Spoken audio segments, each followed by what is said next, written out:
So this is our first question in this paper. It is asked from current electricity.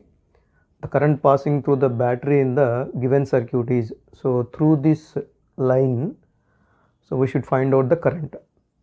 So it seems to be some complicated circuit having too many meshes. So if you see that clearly, so the middle one, the middle mesh seems to be like Wheatstone bridge. So we need to check whether it is balancing or not. So here, if you see, these 3 and 5 are opposite to this middle one. So the ratio of these, like 3 and 1.5 should be same as 5 and 2.5. 3 by 1.5 is equal to 5 by 2.5. Yes, 2 times and 2 times. So here the ratio is balancing. So that means the middle one is inactive. So this middle one is inactive. Okay, the 6 ohm resistor is inactive. So in that case, the whole circuit become like 3 and 5 are in one line, and 1.5 and 2.5 are in another line. So both are parallelly connected like this. So this will become 8 and this will become 4. So 4 into 8 by 4 plus 8, 3. So 8 by 3 is the effective resistance of this mesh, that means here. And apart from this 8 by 3 is in series with this 1 by 3, 1.5 and 5.5.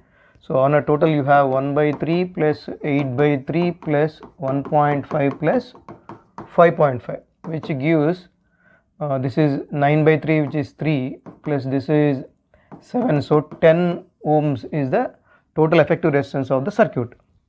So you have V.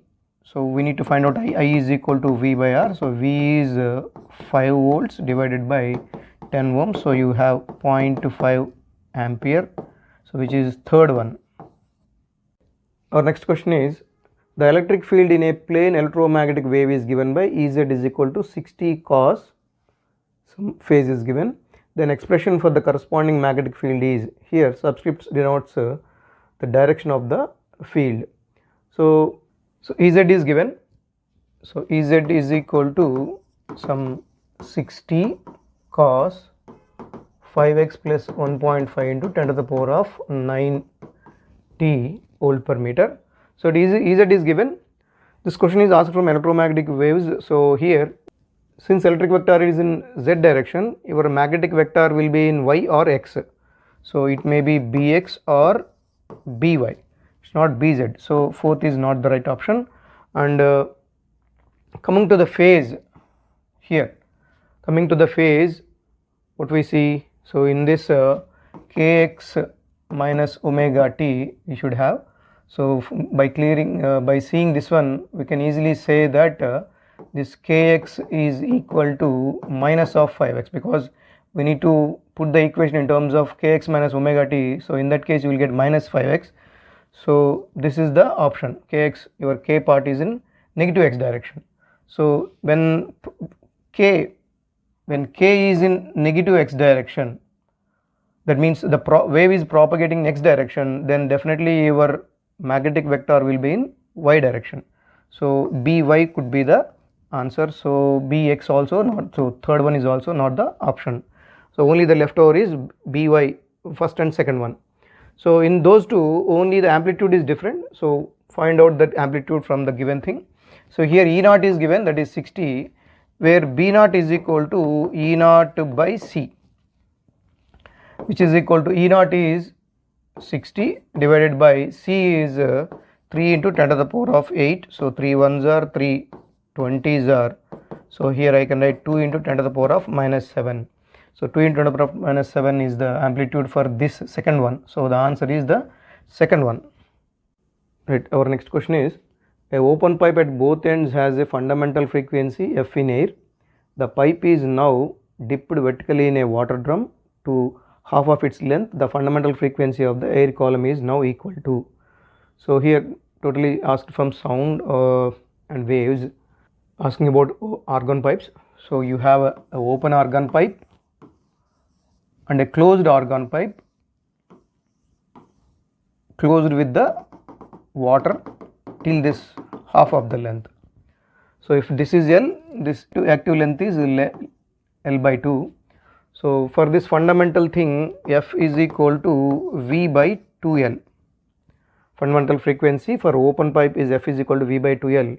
So in case of a closed pipe, f is equal to f dash is equal to v by 4l is the fundamental frequency is formula. But here active length is l by 2 when compared to this one. So if you keep l by 2 here, 4 into l by 2, so you will have 2 here, so v by 2l, which is same as f. So f dash is equal to f. So the fundamental frequency in this closed pipe is f. So the answer is third one. Our next question is, an electron of mass is given and charge is given moving with speed c by 100 is injected into a magnetic field B of magnitude 9 into 10 to the power of minus 4 Tesla perpendicular to its direction of motion. We wish to apply an uniform electric field E together with the magnetic field so that the electron does not deflect with its path. Then so 4 options are given specifying directions and magnitude of E. So we need to find out that. First of all, we will do with the direction thing because you can eliminate some quantities. So here they are talking about the Lorentz forces. So when two fields like magnetic and electric fields are acting perpendicularly or whichever direction, so the electron is not deviating. That's what he is specifying in this question. So here when electron is not deviating, their forces, their electrical forces will be equal to their magnetic forces, Lorentz forces, okay, EVB.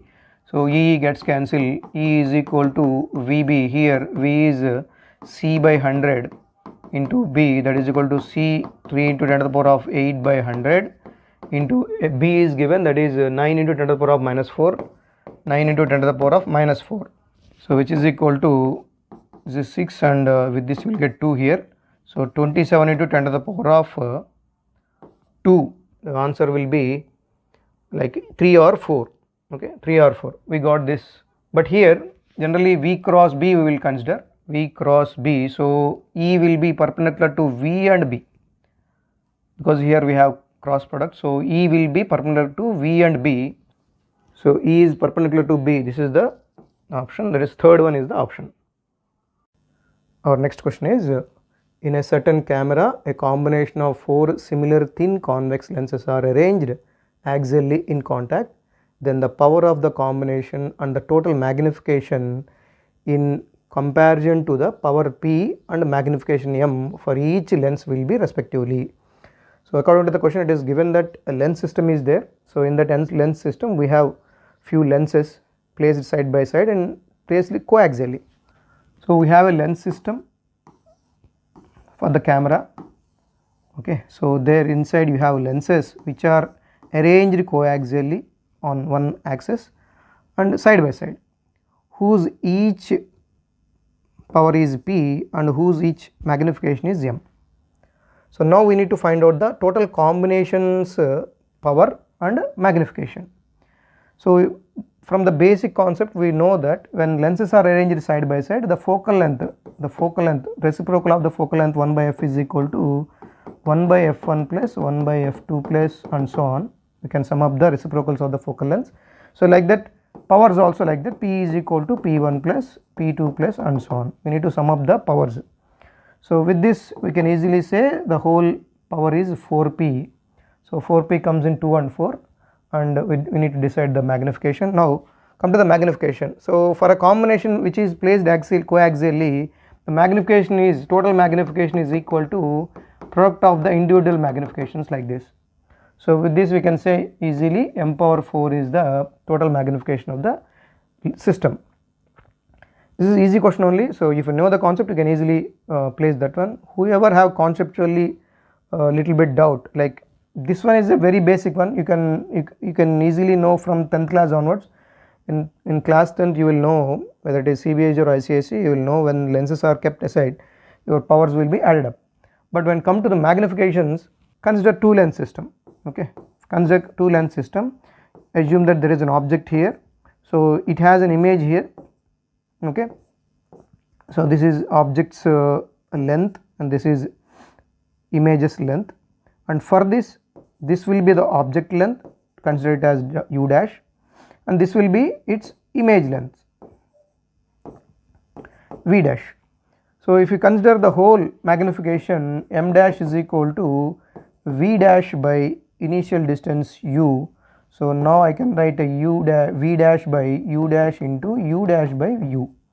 So this will be the magnification of the second system, and this will be the magnification of the earlier system. So here what you are doing, you are just multiplying the magnifications. Same concept only. If you go through the concept, you will easily know this example. So with this we can find the magnitude as m power 4. So now the answer is fourth one. Our next question is, a 2 ampere current is flowing through two different small circular copper coils having radii ratio 1:2. The ratio of their respective magnetic moments will be. It is from the lesson electromagnetism. So here two coils are given. One coil's area is bigger than the other. Radius is bigger than the other. So this is R1, this is R2. So R1 is to R2 is 1:2. That's what the given thing. And in this coil current is flowing, which is also same. We need to find out the magnetic moment. So magnetic moment mu is equal to NIA, where I is the current flowing in it and A is area of the coil and N is number of coils. So I think both are having same number. So mu1, mu2 we will consider.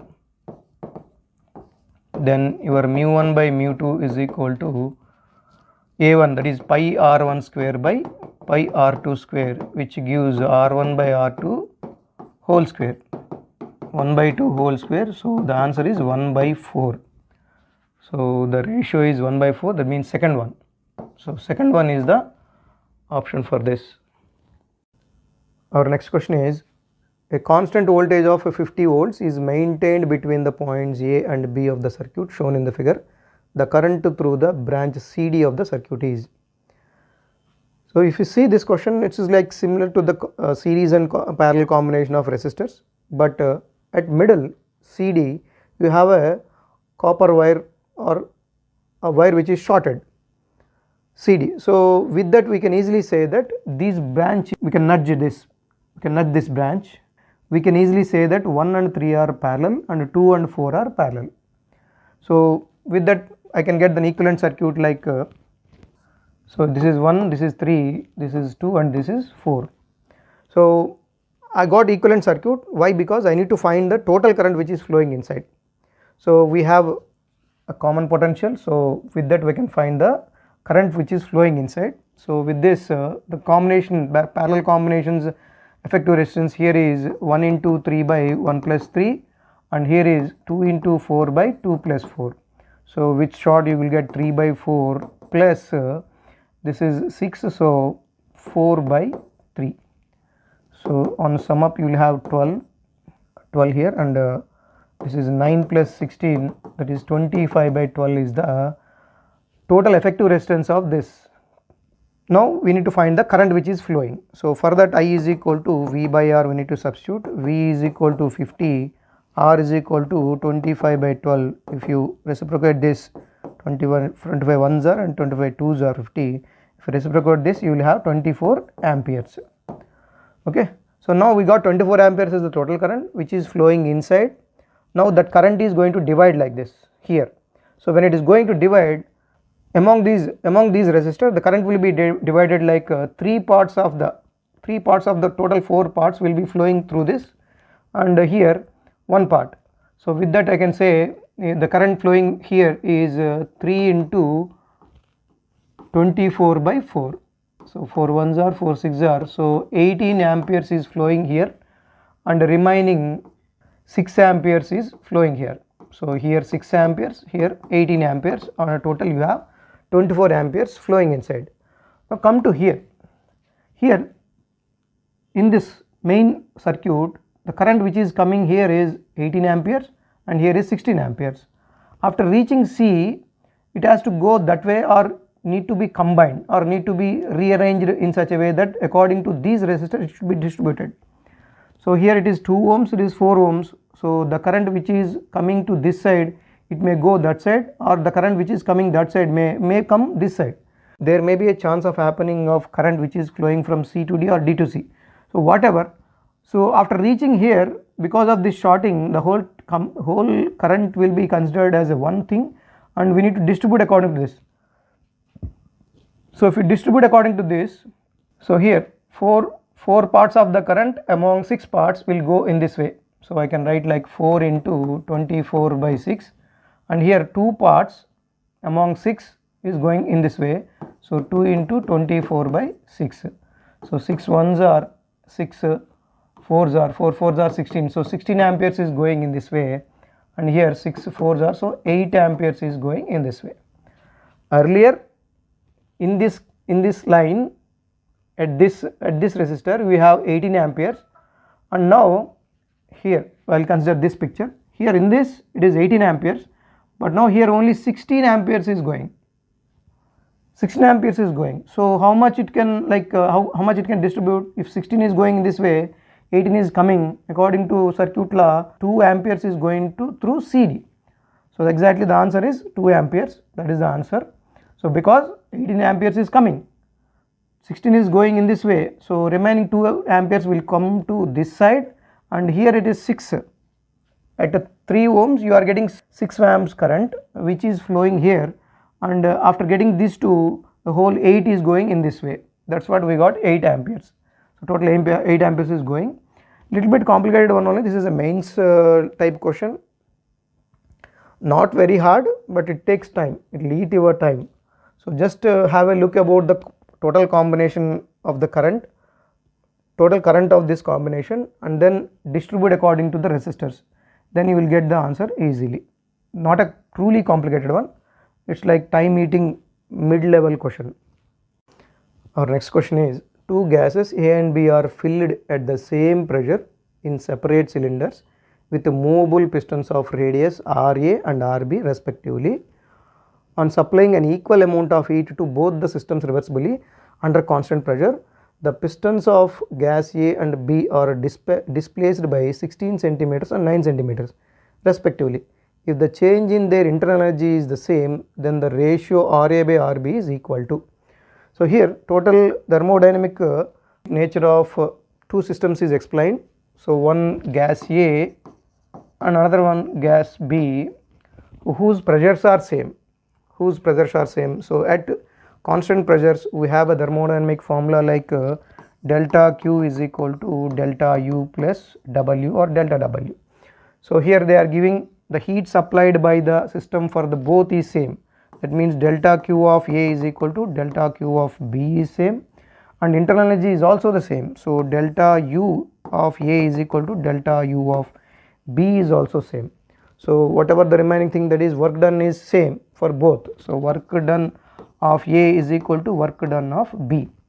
So if you compare, if you rewrite these formulae with the pressure and volume, P delta VA is equal to P delta VB. Why do I take P there? Because constant pressure there. So with this we can write VA is equal to VB. For a gas which is enclosed in a vessel which is having some volume, the whole volume will become pi r A square L A is equal to pi r B square L B. These are the volumes of the two systems, and now pi gets cancelled. So RA by RB whole square is equal to LB by LA. So if we need RA by RB, we need to take a square root of LB by LA.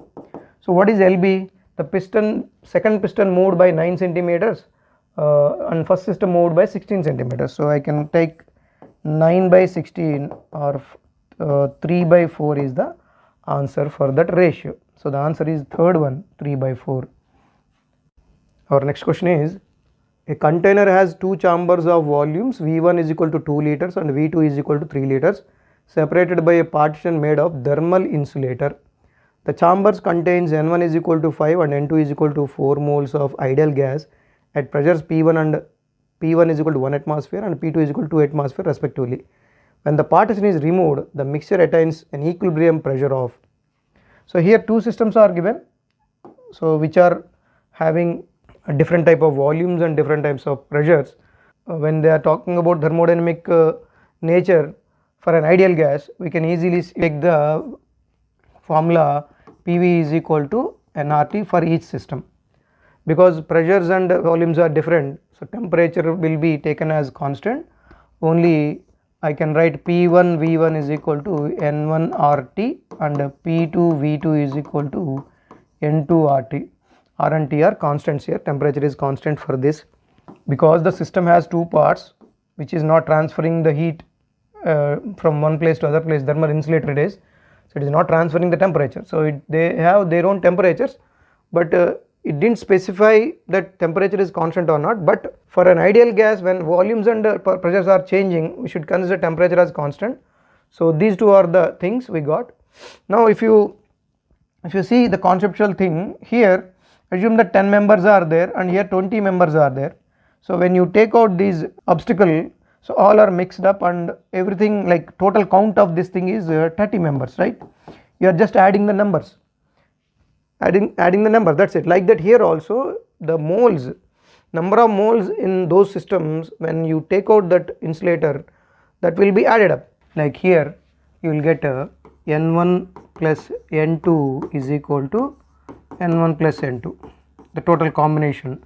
So here from this I can write P1 V1 by RT plus P2 V2 by RT is equal to, we don't know the new pressures and new volumes, so PV I can write by RT. So all will be cancelled out, P1 V1 plus P2 V2 will become PV. Since they are ideal gases, if you mix the two different volumes, you will get the total volume as the sum of those two. So here P1 will be 1 atmosphere into V1 will be 2 liters plus P2 will be 2 atmosphere into V2 will be 3, which is equal to P that we need to find out into V total volume, that is 2 plus 3. So here 2 plus 6 it is 8 and that will become 8 by 5, so which is equal to, if you divide this one you will get 1.6. So the answer is third one is the right one, 1.6 atmosphere. So simply we are taking the law for the ideal gas and we are taking the number of moles, we are adding up, that's it. So with that we are finding the total pressure at the equilibrium position. Our next question is, the radius of Martian orbit around the Sun is about 4 times the radius of the orbit of Mercury. The Martian year is 687 Earth days. Then which of the following is the length of 1 year on Mercury? So there is a, clearly it is asked from gravitation lesson and it is related with the time period and radius of the orbit. So here from Kepler's third law we know that T square is proportional to R cube, semi major axis, or you can take R. T1 square by T2 square is equal to R1 cube by R2 cube. So if we consider first one as Martian, then time of Martian square by time of Mercury square is equal to radius of Martian cube by radius of Mercury cube. It is given that the radius of Martian is 4 times the radius of Mercury. That means I can write 4R Mercury whole cube by R Mercury cube. So from this you will get 4 cube. Time of Martian square by time of Mercury square is equal to 4 cube. So I can write this as 2 square whole cube or 2 cube whole square. Why? Because I want to take out the squares. So your time of Mars and time of Mercury is equal to 8, and asking about the Mercury's one. So this will become time of Mercury is equal to time of Mars by 8. Time of Mars is 687 days divided by 8. So nearly 8 8s are 64, 47 will be there. So 8 5s are 40 and 7 will be there, nearly 8, 86 nearly. So but here we got the nearest one, 88 earth days is the right answer. Our next question is, to an AC power supply of 220 volts at 50 hertz, a resistor of 20 ohms, a capacitor of reactance 25 ohms and an inductor of reactance 45 ohms are connected in series. The corresponding current in the circuit and the phase angle between the current and the voltage respectively. So it is from AC current chapter. So the thing is, there are resistor, capacitor and inductor in the circuit which are connected in series. So a resistor, a capacitor and an inductor which are connected in series with a battery or power source, so which is 220 volts and 50 hertz source. So now the resistance of this resistor is given, that is 20 ohms, and capacitor is given 25 ohm. Reactance of the capacitor is given, that is 25 ohms, and reactance of inductor is given, that is 45 ohms. We need to find out the phase angle and respective current in the circuit. I will consider phase angle first. So phase angle tan phi is equal to Z by R, where Z can be written as XL minus XC by R, which is equal to XL, that is 45 ohms minus 25 ohms by 20 ohms. So 20 by 20 you will get 1. So at a tan phi you will get 1, that means phi is 45 degrees.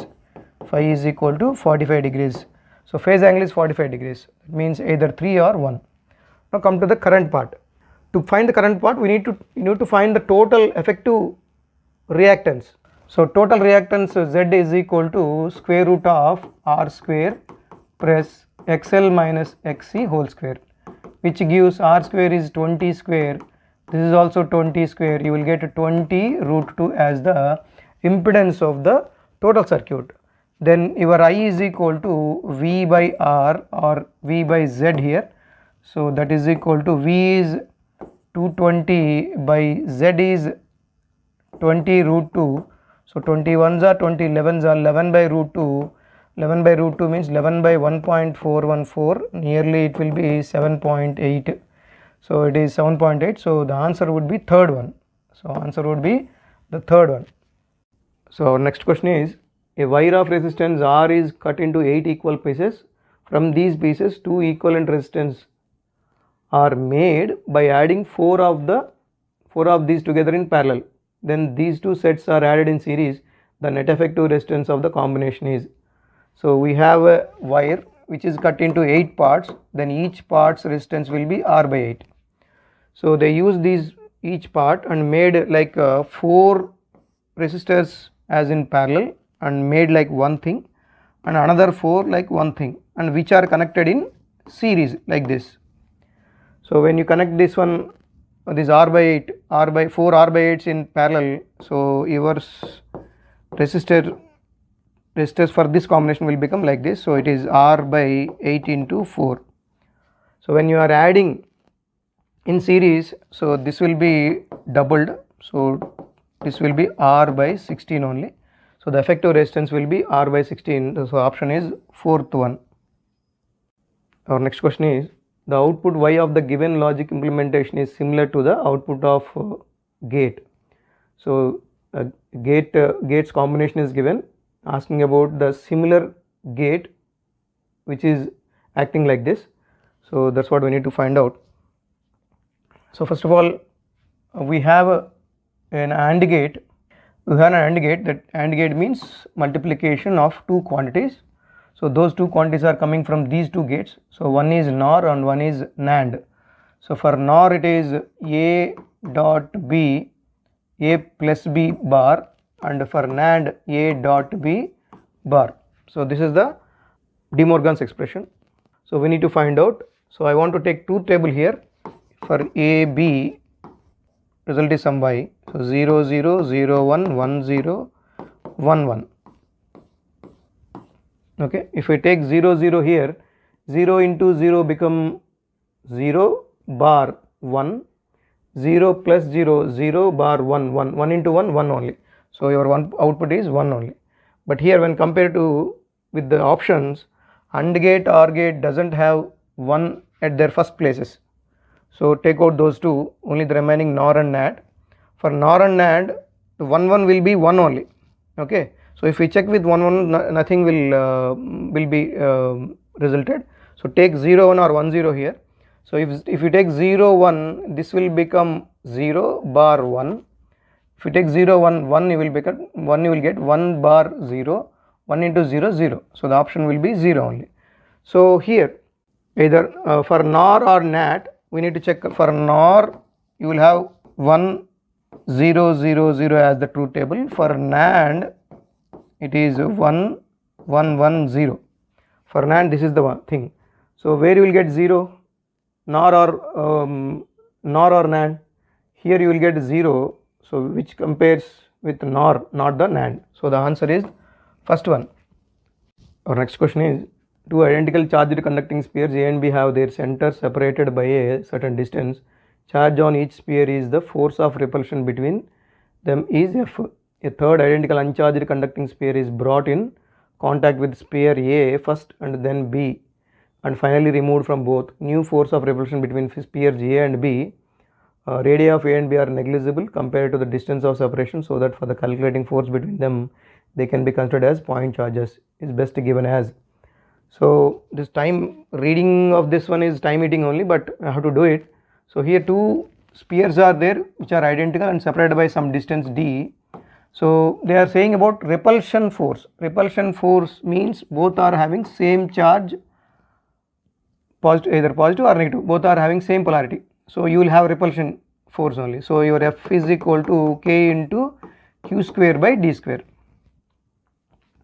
Now what they did, so they brought one similar kind of object near to the first one. So they contacted it, then after contacting, its charge will become Q by 2 and the second one's charge will become Q by 2, and then again you brought to this second object. So there your charge will be Q plus Q by 2 by 2, so it is 3Q by 4. So the charge at the second body will be 3Q by 4, 3Q by 4. It will become 3Q by 4. So now the force is, you are not changing the distance. So force F dash is equal to K into Q by 2 into 3Q by 4 divided by D square. So K, D square and Q square resembles with this F.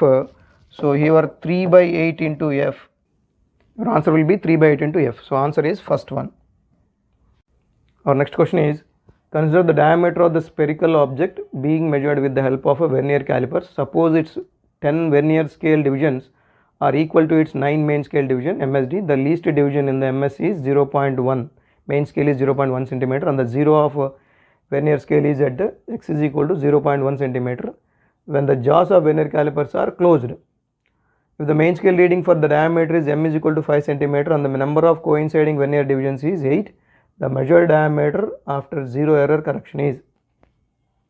So many lengthy questions are given to, so that they want to take out your time using while reading. So here asking about the total reading, which comprises of main scale reading plus LC into VC vernier coincidence and plus I think error also, zero error also. Okay. So here main scale reading is given 5 centimeters plus least count is not given, but we need to calculate. So main scale division is 0.1 centimeter, 0.1 centimeter divided by 10 vernier scale divisions. So with that you will get least count, and VC is here 8 and error is x is equal to 0.1 centimeter. So at when the jaws are at contact, so it is showing some x is equal to 0.1 centimeter. That means it's a positive error. So you need to subtract from this one, which is equal to 5 plus this is 0.01, that means 0.08 minus 0.1. So this is 4.9 plus 0.808. So 4.98 centimeter is the reading of that one. So answer is the fourth one. Our next question is, in some appropriate units, time t and position x relation of the moving particle is given by t is equal to x square plus x. The acceleration of the particle is. So clearly it is asking acceleration. given that t is equal to x square plus x, so if you take differentiation, dt by dt is equal to 2x into dx by dx plus dx by dt dx by dt. So 1 is equal to 2x plus 1 into dx by dt. So dx by dt is equal to 1 by 2x plus 1. So we need acceleration. Acceleration is d square x by dt square. So for that we need to differentiate further this expression. So you will get minus 2 by 2x plus 1 whole square. Differentiation of 1 by x is minus 1 by x square. So minus 1 by x square you will get. Apart from that we need to differentiate this 2x plus 1 so that you will get 2. So this is then, but again you will get dx by dt because you are differentiating the whole thing. So what is dx by dt? 1 by 2x plus 1. So your answer will be minus 2 by 2x plus 1 whole cube. So which resembles it, minus 2 by 2x plus 1 whole cube. So third one is the option. Right, our next question is, which of the following option represents the variation of photoelectric current with the property of light shown on the x-axis? So you need to compare photoelectric current with the quantity that is given on x-axis. So here intensity of light is given, frequency of light is given, So obviously with the concept we can say, if you increase the intensity of the incident photon, then your photoelectric current will increase. So you are increasing photons, increasing the intensity means you are increasing the number of photons. When you increase the number of photons, number of charges will produce more. So when number of charges will produce more, then current will become more. So obviously A is correct, B is wrong. And come to frequency of light. So if you increase the frequency of light, you will increase the kinetic energy of the ejected electron, but not the photocurrent. So here these two are wrong. So the answer would be A only. So the second one is the answer. Second one is the right answer. Photoelectric current is not directly proportional to frequency of light, because these two graphs represents those two are directly proportional. That is not correct one. So these two are wrong. So only the thing is A is correct. So A only, that is second option. Our next question is, a particle of mass m is moving around the origin with a constant force F pulling in towards the origin. If Bohr model is used to describe its motion, the radius r of nth orbit and the particle's speed v in the orbit depends on n as. So a particle which is moving in a circular path is given, and we need to append this situation to the Bohr's model, and we need to get the relation for the radius and velocity in terms of n. So there are 4 relations are given. So in that 4 relations we need to pick the right one. So when you come to the Bohr's model, if you see this problem straightly, you will get confused, because while describing Bohr's postulates, the radius and velocities of the particles are proportional to n or n square. For the radius it is n square, for the velocity it is n. So if you go with the Bohr model's basic postulates, and if you derive radius formulas and velocity formulas, there it will be directly proportional to n square and n power half. But here that is not given at all. So what would be the main reason? So that so many people left this question, but it is easy actually when compared to the formula manipulation. It is very easy. I will tell what happens here. So in the question it is insisted that the constant force is applying. Okay. So for a particle which is moving in a circular orbit, F is equal to mv square by r. So when a particle is moving in a circular path, so its radius and its velocities are taken as centripetal force, and it's taken under centripetal force as mv square by r. So we don't know velocities and r's radius relation, but when you append with the situation with the Bohr's postulates, in Bohr's postulates we know angular momentum mvr is equal to nh by 2 pi, which is equal to nh by 2 pi, that is the Bohr's postulate. So from this I can write v is equal to nh by 2 pi mr. So if we substitute this one here, F is equal to m by r into n square h square by 2 pi m r whole square. So if you see, mass of the electron is or particle is constant, h is constant, and m, here also m is constant. So with this I can get r cube is equal to m, 1m will gets cancelled, so you will have n square and h square by 4 pi square m will be the remaining thing. So here, and f also there, so f will come to this place.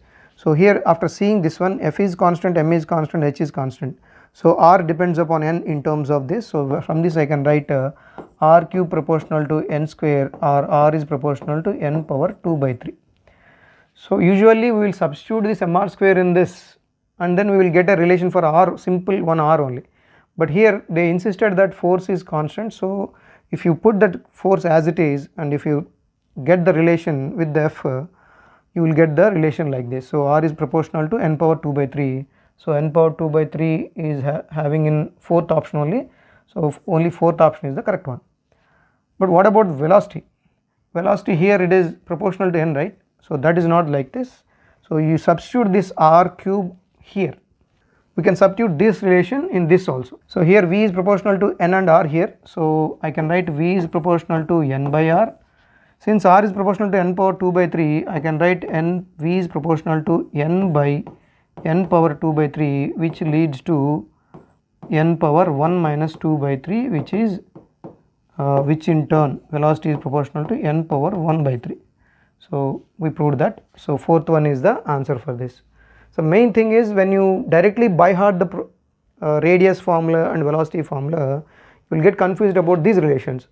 If you read this concept properly, like the concept which is given in the question, they insisted that force is constant, mass is constant, so you need to put the formula in terms of force and mass only. So then only you will get the exact relation for this.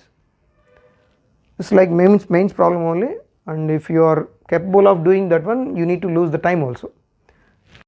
Our next question is, a bob of heavy mass m is suspended by a light string of length L. The bob is given a horizontal velocity v0 as shown in the figure. If the string gets slack at some point, P makes an angle theta from the horizontal. The ratio of the speeds v of the bob at point P to its initial speed v0 is. So totally it is asked from different concepts. One is from Newton's laws, another one is from work power energy, and another from rotational motion. So anyway, we need to solve this. Here at first, when the object is at equilibrium position, that is when it is not oscillating or rotating, the force acting on that bob is acting downwards, and this tension is balancing it, so it is at equilibrium position. No energy there, no potential energy there, no kinetic energy there. So when you hit that one, when you hit that bob, so it will move, it will be imparted with some kinetic energy. So that kinetic energy is half m v0 square, because v0 is the velocity at that moment. So the kinetic energy at that point is half m v0 square. So in equilibrium position there is no forces acting at all, so we can't take relations from forces. So now it has some energy. Now it moved to this place, so it changed its position. So due to that there may be a changes in energy, there may be conservation of energy from one form to other form. So here it has some velocity v, along with that it changes position to some height. Okay, I'll read out the picture. It changes position to some place. So this is L, this is also L, then this will also become L. This is the thing we don't know. So it is given, it is here, it is theta, because this thread is making angle theta with the horizontal. So now this part is L sine theta. Why should we consider this? There is a change in energies, so we are getting some relation according to the energies, and that energies depends upon velocities also, so we are taking this. Now here earlier it is at this position, now it is increased this much height, it went to the point where its height is this much. So its height is L plus L sine theta. Now its potential energy at this point is L plus L sine theta into mg, that is its potential energy. Along with that, it has some kinetic energy also because it is moving upwards with some velocity v. So that kinetic energy is equal to half mv square. So this is the total energy when the object is at this position, but that is conserved from this point energy only. So we can equate those two. Half mv naught square is equal to half mv square plus L sin theta into mg. So this is the energy conservation from this point to that point. Now if you cancel m on both sides and multiply 2 on both sides, you will have v naught square is equal to v square plus 2, I will take L as common, so you will have ZL 1 plus sin theta. This is the relation we got from the energy section. Now come to the point P, where we can take a free body diagram. There the mass having weight toward the downwards, and its tension is, or its centripetal force is towards the center here, toward the center.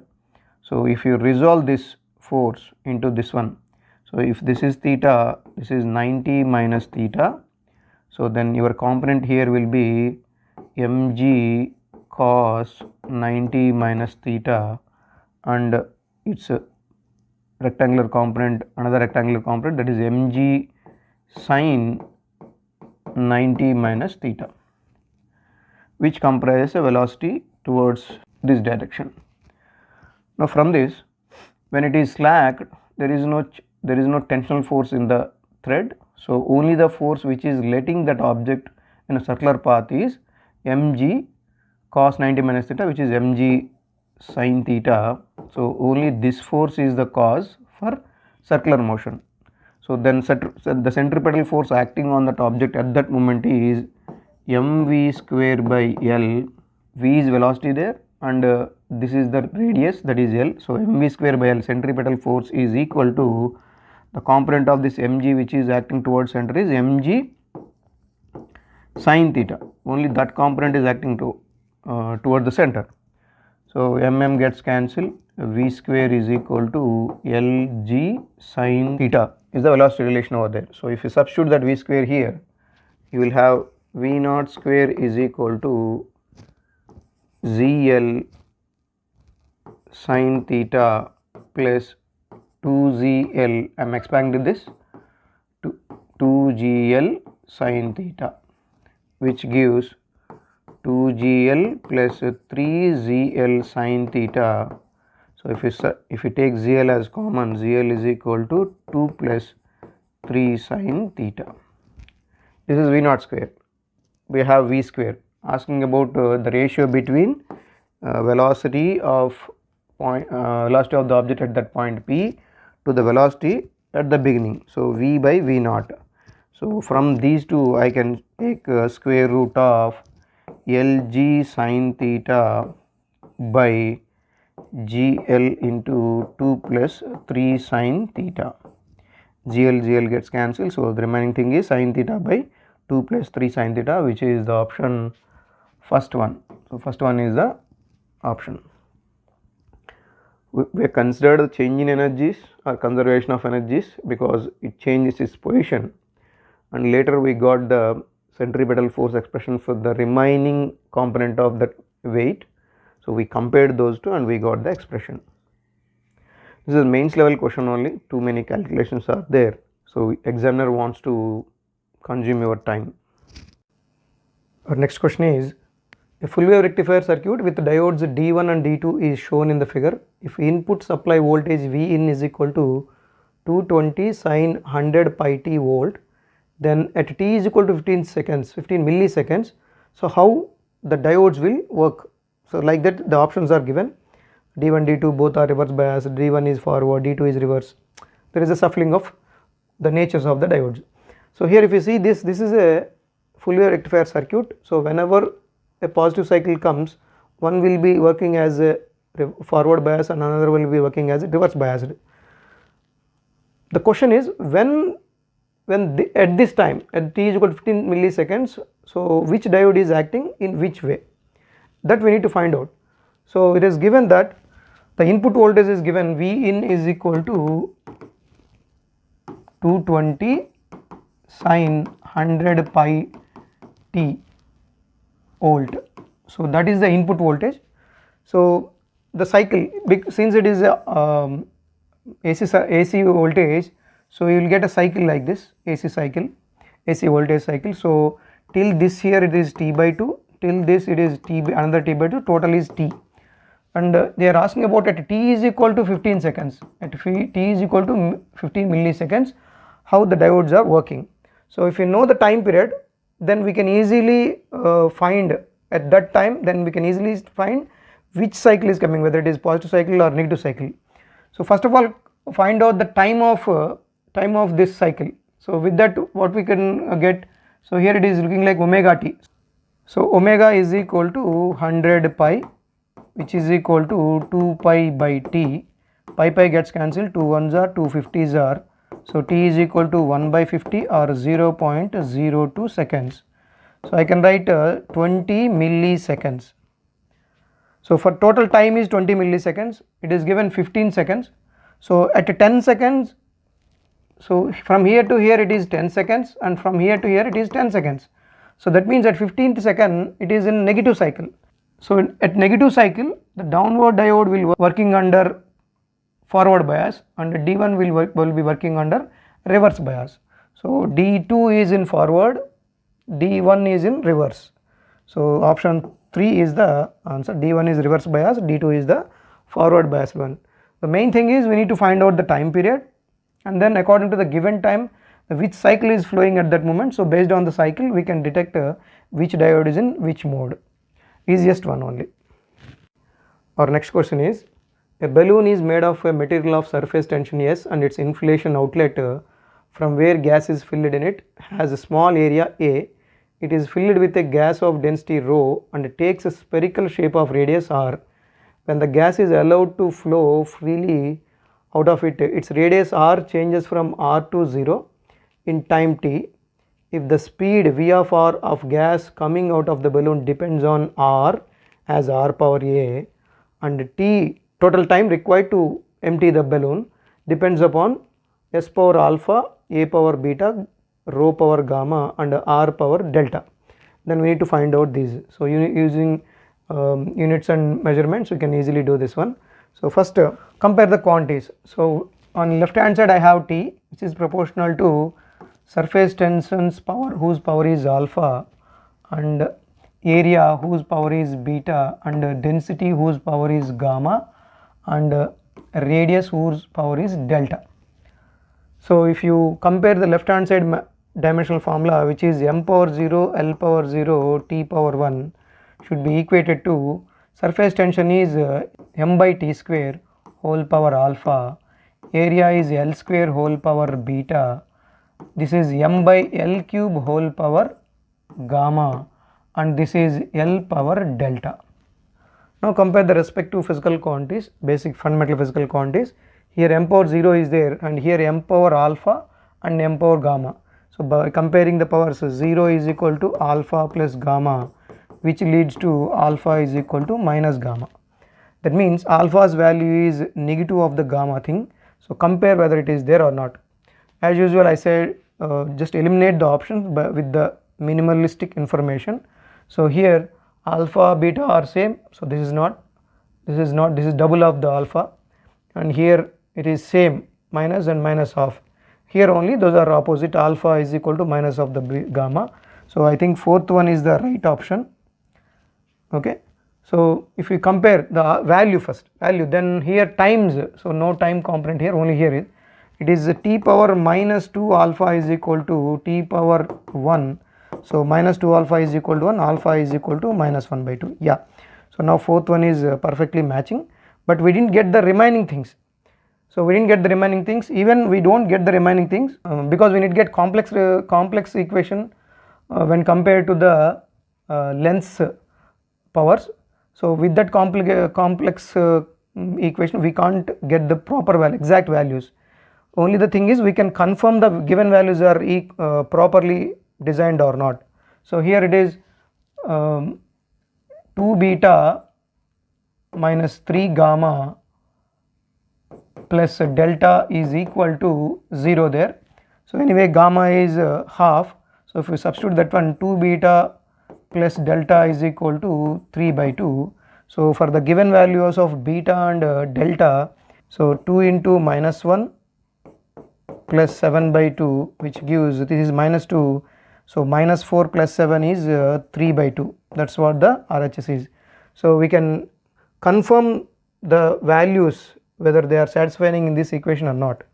So with that we got the relation as fourth one, that is the answer. Our next question is, a microscope has an objective of focal length 2 centimeters, eyepiece of focal length 4 centimeter and the tube length of 40 centimeter. If the distance of distant vision of eye is 25 centimeters, the magnification in the microscope is. So direct question, we have a formula, direct formula in the textbook itself. So asking about the magnification of the microscope, whose magnification is L by F naught into D by Fe. It's a direct formula. So if you substitute that one, L is equal to 40 centimeter length of the microscope divided by FO is 2 centimeter into D is 25 centimeter divided by Fe is 4 centimeter.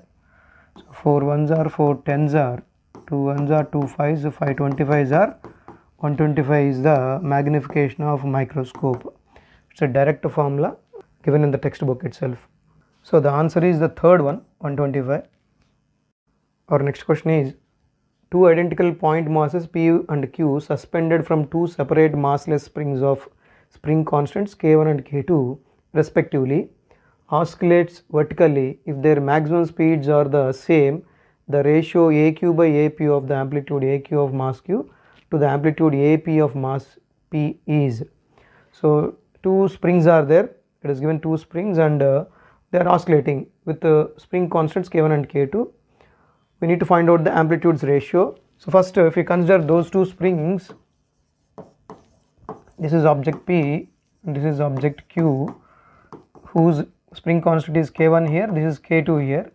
So for this, velocity is equal to A omega, which is maximum is equal to A omega. So or AP omega, or V maximum of this one is AQ omega. I will come to that. So here they are saying both are moving with different velocities, but their maximum velocity is same. So these two are same. So AP omega can be written as root K1 by m, because P's spring constant is K1, so which is equal to, this is AQ root K2 by m. Since massless object is there, so we should not consider the mass gets cancelled. So asking about AQ by AP, so bring this AP to here, so AQ by AP is equal to, bring that to here, so root K1 by K2, root K1 by K2, that is first one. So option first is the answer for this. Little bit confusion in the notations like P and Q and 1 and 2, and it's a direct one only, direct formula, like for maximum velocities we will take A and omega. So with that we can easily find the ratio. Our next question is, a parallel plate capacitor made of circular plates is being charged such that the surface charge density on its plates is increasing at a constant rate with time. The magnetic field arising due to displacement current is 0 between the plates and non-zero outside, 0 at all places, constant between the plates and 0 outside the plates, non-zero everywhere with maximum at the imaginary cylindrical surface connecting peripherals of the plates. So it's truly a conceptual question. We have charged plates, they are charging, not charged plates, they are charging at the rate of time t. So it has some surface density sigma, so sigma is equal to q by a, area of the plate. So it is changing according to the time. So d sigma by dt is equal to dq by dt into a, which is equal to I by a, which is current density J. Totally this concept signifies the Maxwell's equations magnetic field among the plates. So that one Maxwell equation is explained due to this density current. So using this we can easily take out these two options, 0 between the plates and a non-zero outside, 0 at all places. These two we can take out. Only the thing is constant between the plates and 0 outside the places. Since it is varying, current is varying, okay, so the magnetic field is also going to vary. So we can't pick this third one also. So obviously fourth one is option, but I'll prove that one how it is happening. So at the plates the field is varying. So that magnetic field varying is calculated as integral B dl is equal to mu naught into id, where id is the displacement current. Okay, so that displacement current and current density explains how magnetic field exists between the plates. So if you take the integral b into 2 pi r is equal to mu naught, I can write z into a. B is equal to mu naught z into, for a I can take pi r square divided by 2 pi r. R gets cancelled. So here B is proportional to R. So the value of magnetic field between the plates, if you go from center to here according to the radius of this plate, it will be increasing and you have a value. So that's what non-zero everywhere. So non-zero everywhere. Okay, here we have value, magnetic field value is there, and after crossing this periphery of cylindrical surface, how it would be? There the A will be considered as B is equal to mu naught Z pi capital R square. So this R is the radius of the plate by 2 pi R. Here R is constant. So whichever distance you go farther, but the area of the plate does not going to be changed. So that's why I wrote pi capital R square. Earlier I wrote small r square because it is varying. When you are moving from center to there, the radius of impact is varying, so that I wrote r. But here it is not. R square is the value that is impacting. So all are constants. Only here B is proportional to 1 by r. So if you go away from this cylinder, you will have a magnetic value. That's why it is non-zero mentioned. But it is varying, maximum at the center within the cylindrical surface, and outside it will have less value. That's what this expression tells. So the answer will be fourth one. Our next question is, an electrical dipole with a dipole moment of 5 into 10 to the power of minus 6 coulomb meter is aligned with the direction of uniform electric field of the magnitude 4 into 10 to the power of 5 Newton per coulomb. The dipole is then rotated through an angle of 60 degrees with respect to the electric field. The change in potential energy of the dipole is. So it's a direct question only. So when you have a field, if you keep a dipole plus q and minus q, so it constitutes some force to be aligned to the field. So when equilibrium position, for example, at equilibrium position, the minus q in the field, minus q lies here and plus q lies here, because according to these field lines, plus q will be pushed outward and minus q be pulled towards the field. So it will be stable at equilibrium. So now it is stable. Its energy or potential energy is equal to minus P cos theta. If you apply some force, so that if you move this or turn this dipole to some angle, so it makes some angle here theta, that means you are applying extra energy, that you are doing some work to let the increase of the potential energy of this dipole. So at that moment, so this is E0, let it be E0 because it is an angle is 0 here. So here also 0 it will become. So E0 is equal to minus PE cos 0. Cos 0 is 1, so you will have minus PE.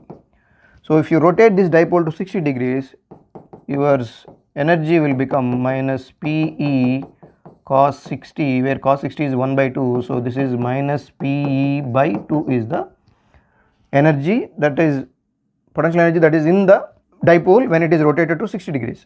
Now we need the difference, asking about the change in potential energy of the dipole. So you need to take the change.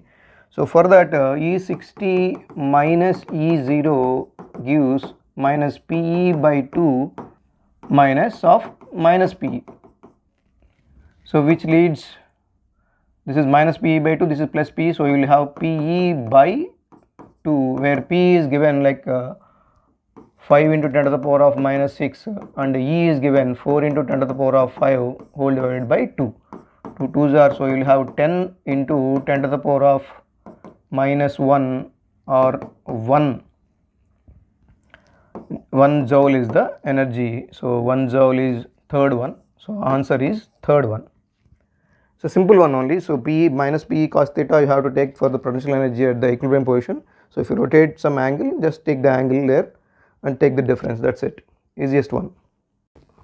Our next question is, there are two inclined surfaces of equal length L and same angle of inclination 45 degrees with the horizontal. One of them is rough and the other is perfectly smooth. A given body takes 2 times as much time to slide down on rough surface than on the smooth surface. The coefficient of kinetic friction mu k between the object and the rough surface is close to. So two inclined surfaces are there. This is also seems to be having heavy calculations, so that it will eat your time. So two inclined surfaces are there. One is rough, so it has some friction. So if you put a block there, so this block will come fastly, but this block won't come fastly because of the roughness, because of the frictional force which is opposing.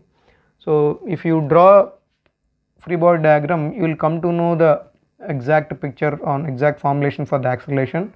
While learning for free body diagrams, we will learn about how to calculate the acceleration, which is acceleration of the block which is sliding down.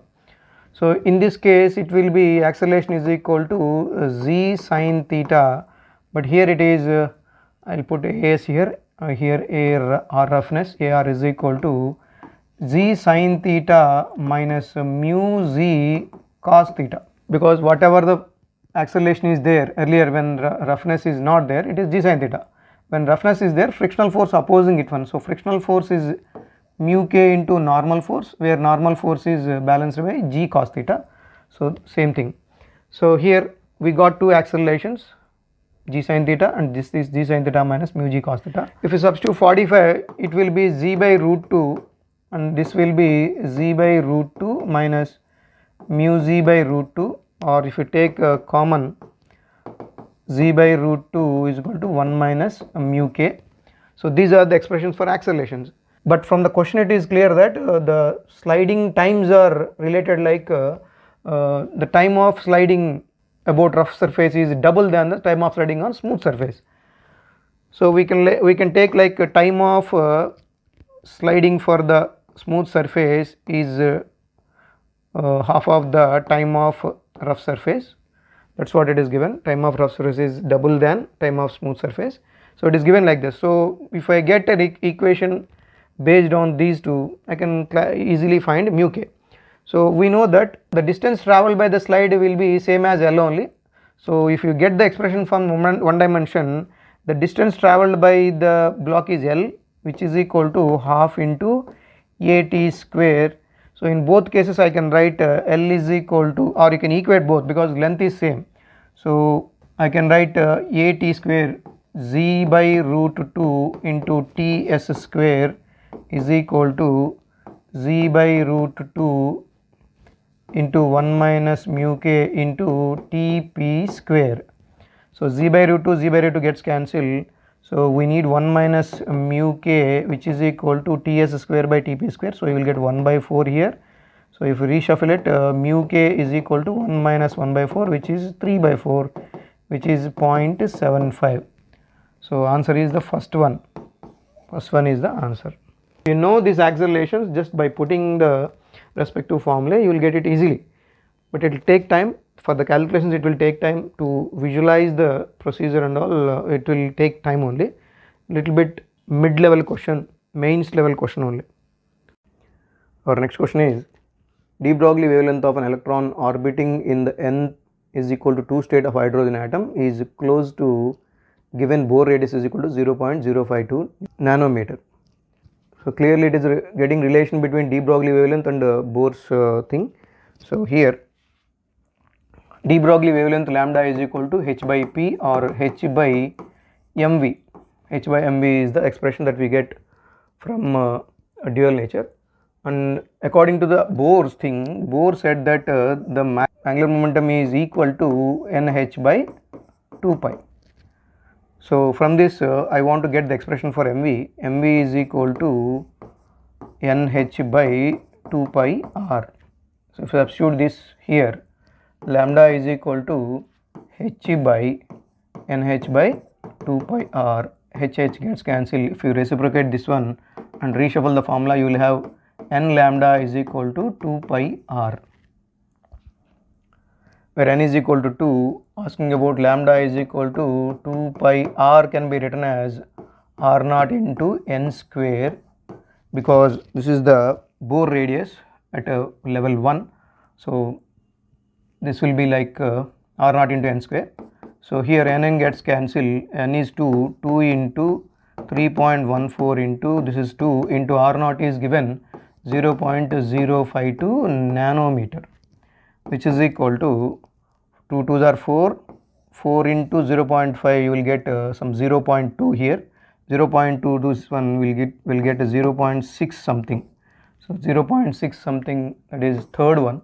So third one is the answer. Our next question is, the sun rotates around its center once in 75 days. What will be the period of revolution if the sun were to expand to twice its present radius without any external influence? Assume the sun to be a sphere of uniform density. So days are given, so we need to find out the new time. The question seems to be framed on gravitation lesson, but it's not from that. It is from rotational mechanics. So here the object is rotating, the sun is rotating. Sun is rotating in such a way that for one rotation it is taking 27 days. So time of rotation is equal to 27 days. So after that what happened, the sun were to expand to twice its present radius. So earlier it is r and now it has increased its radius to 2r. Now we need to find out the time of rotation. Okay, so what are the relations for that? So you might have seen the application of moment of inertia, angular momentum concepts in rotational motion. In that one example is there. So if you have two dumbbells or two weights in your hand, and if you are sitting in a revolving chair, if you rotate about that using that chair, if you rotate about itself, then when you are holding the hand near to you, the velocity increases, angular velocity increases. If you stretch your hand, the angular velocity decreases. That means when you are increasing the radius, your velocity changes are there, increasing or decreasing the changes, velocity changes are there, but the only thing is angular momentum is conserved.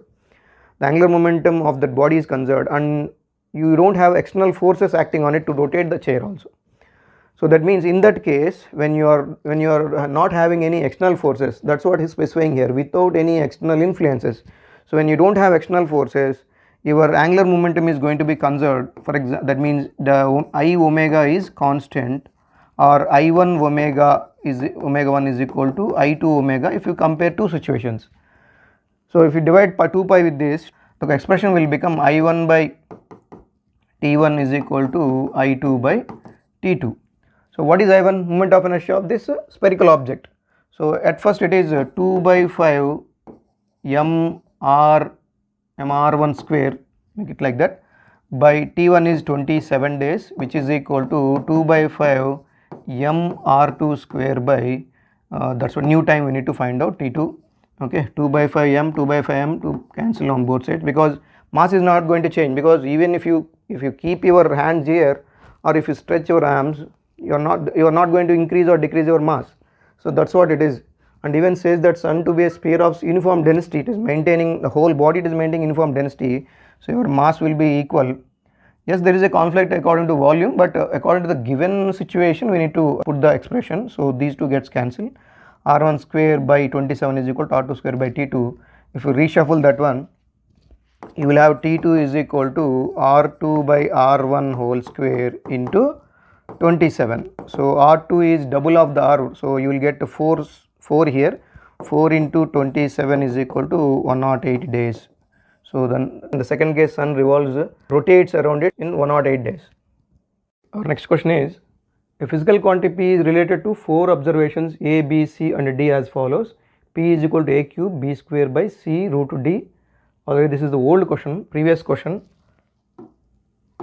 So here asking about the percentage error in the quantity P. So delta P by P into 100 is equal to, according to the formula, it is 3 into delta A by A into 100 plus 2 into delta B by B into 100 plus C into, so delta C by C into 100 plus half into delta D by D into 100. So it is given, these percentages are given, so it is 3 into 1 plus 2 into 3 plus here only C, so 2 plus 4 into half into 4. So this is 2 2s, 2 to 4, 4 plus 3 7, 7 plus 6 13% is the answer. So the fourth one is the answer. Our next question is, the plates of a parallel plate capacitor are separated by D. Two slabs of different dielectric constants K1 and K2 with thickness 3 by 8 D and D by 2 respectively are inserted in its in the capacitor. Due to this, the capacitance becomes 2 times larger than when there is nothing between the plates. If K1 is equal to 1.25 K2, the value of K1 is, so seems to be a lengthy one and seems to be having more calculation part, so it will definitely eat your time. Science level, easiest one only, so because you will do while practicing easiest one, but it will take so much time. So come to the concept, you have plates like this, so separated by distance D, whose capacitance is C is equal to epsilon naught A by D. This is the capacitance earlier when you don't put that dielectric between the plates. So now if you put the dielectric slabs like K1 and K2 whose thicknesses are 3D by 8 and one is D by 2, the remaining distance will be D by 8, because half it is taken and the remaining half is separated by these two. If 3D by 8 is taken by one dielectric, the remaining space is D by 8 only.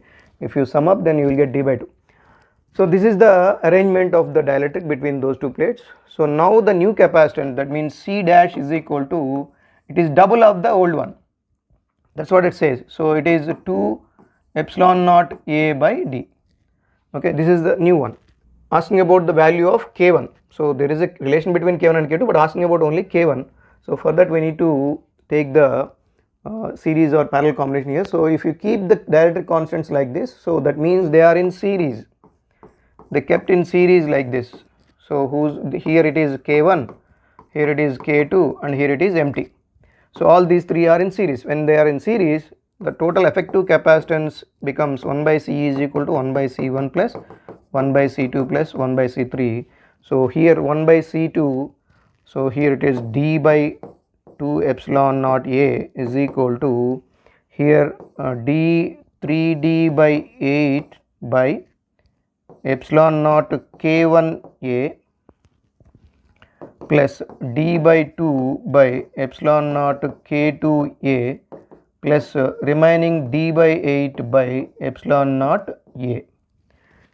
So of substituting and reciprocating this thing we got. So everywhere D gets cancelled, epsilon naught A, epsilon naught A, epsilon naught A, epsilon naught A gets cancelled.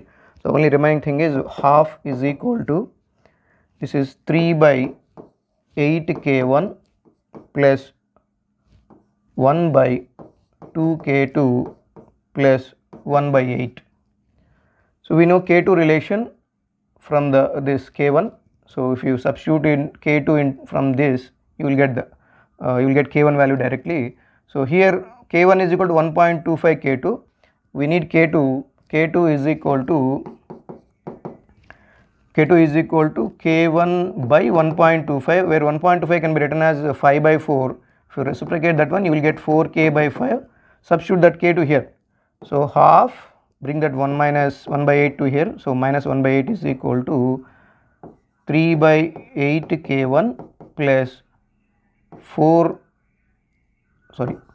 by 4 2s are 8K. This is also 8K1. 1 by 2 minus 1 by 8 will give 3 by 8 here. 3 by 8 is equal to, this is 8 by 8 K1. 8 gets cancelled. So K1 is equal to 8 by 3, or nearly it is 2.66 something. So answer is second one. Second one is the answer. So too much calculation part is there, so it will take your time. It's not that much difficulty because you know a parallel series combination formula directly. By substituting the remaining dimensions you will get the answer, but it will take time. Our next question is, a ball of mass 0.5 kg is dropped from a height of 40 meters. The ball hits the ground and rises to a height of 10 meters. The impulse imparted to the ball during its collision with the ground is, take z is equal to 9.8 meter per second square. So clearly it is a one time problem. We need to find out the impulse. Impulse is nothing but a change in momentum. Okay, so impulse is nothing but change in momentum, mv minus mu. This is the change in momentum in the ball. So here asking about the impulse imparted to the ball. So you need to take minus there, minus mv plus mu, but final velocity is going to backwards. So if you take that minus v as the final velocity, so this will be positive only. So mv plus mu, so where m is 0.5, that is 1 by 2, and here v plus u, v I can write a root 2 g h2 plus root 2 g h1.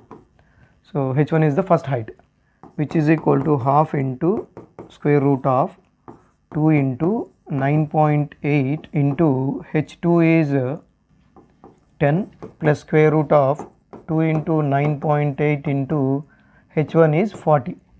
So this is equal to half into square root. If you multiply this 10 to here, it will come 98. 98 I can write to 2 into 49. So here you will get 2 square and 7 square. So it is 2 into 7. 2 into 7 will get as a common here, and here 1 plus, and you will get 4 here because 10 multiplied by 9.8 into 2 you will get 2 into 7 only. So you will have root 4, that is 2. So on a whole you will have 7 into 3, which is 21 Newton second. So the answer is the second one, this one. Our next question is, two cities X and Y are connected by a regular bus service with a bus leaving in either direction every t minutes. A girl is driving scooty with a speed of 60 km per hour in the direction X to Y, notices that a bus goes past her every 30 minutes in the direction of her motion and every 10 minutes in the opposite direction. Choose the correct option for the period t of the bus service and the speed of the buses. To read this question only it will take half a minute, and to understand what happened there, truly the examiner want to take your time and supposed to not to answer this one, to supposed to leave this one, but concept is there discussed in the textbook, but giving so much lengthy question, it is intentionally taking your time. Okay, let's solve this one. So there are two cities, buses are starting in regular intervals in both sides. That means from A to B, if a bus starts here, another bus starts here to this side, another bus starts to this side. So a bus goes after t seconds, after time t, another bus starts. So here a bus is there, another bus starts. So the time gap between these two buses is t in both directions. Like if you take another bus here, so the time gap between the first bus and second bus in this direction also the same, that is also t. Okay. Meanwhile, a scooterist traveled from A to B. So when she is going, at first assume that she is at here. If you take the instant when the first bus crossed by her, from there if the second bus crosses her again, then the time taken for that is 30 minutes. And opposite case, in opposite cases, the buses which are coming from B, the first bus crosses by a person, if we take that is as first instant, and time taken by the next bus to cross her, it is 10 minutes. Obviously it is less only because both are coming approaching, so it will take less time to pass to travel that distance. So this is the information given. We need to find this time, exact time that is taken by these buses, and even the speed of the bus also. Okay, I will move to the concept, separate concept here. For example, there is a length L here.